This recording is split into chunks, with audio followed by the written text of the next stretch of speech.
नमस्कार मंडळी. तर आजपासून आपण एक नवीन सिरीज सुरू करत आहे.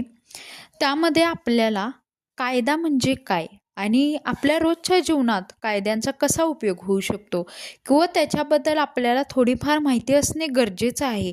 ह्यासाठी आणि ह्या उद्देशाने मी ही सिरीज सुरू करत आहे. तर सगळ्यात आधी आपल्याला कायदा म्हणजे काय हे माहिती असणं गरजेचं आहे. अतिशय महत्त्वाचा आणि रोजच्या जीवनाशी निगडीत विषय आज आपण बघणार आहोत. कायदा म्हणजे काय?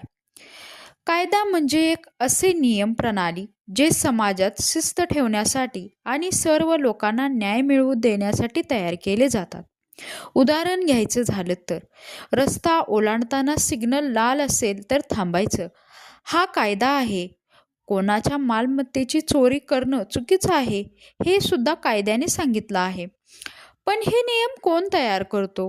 हे नियम संसद, लोकप्रतिनिधी तयार करतात. त्यांना आपण कायदे, ॲक्ट्स म्हणतो. आणि हे कायदे देशाच्या संविधानाच्या चौकटीत तयार होतात.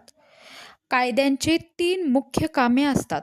संघर्ष टाळणे, लोकांमधील भांडण, गोंधळ होऊ नये म्हणून नियम असतात. न्याय मिळवून देणे, ज्याच्यावर अन्याय झाला आहे त्याला न्याय मिळावा. समाजात शिस्त राखणे, प्रत्येकाला आपली जबाबदारी ओळखावी.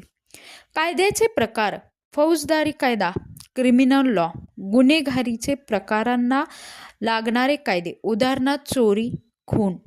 सिव्हिल कायदे व्यक्तीच्या खाजगी हक्कांचे संरक्षण करतात, उदाहरणार्थ संपत्तीचा वाद, घटस्फोट. घोषणात्मक कायदे, कॉन्स्टिट्यूशनल लॉ, आपले मूलभूत हक्क, कर्तव्य, ठराविक कायदे.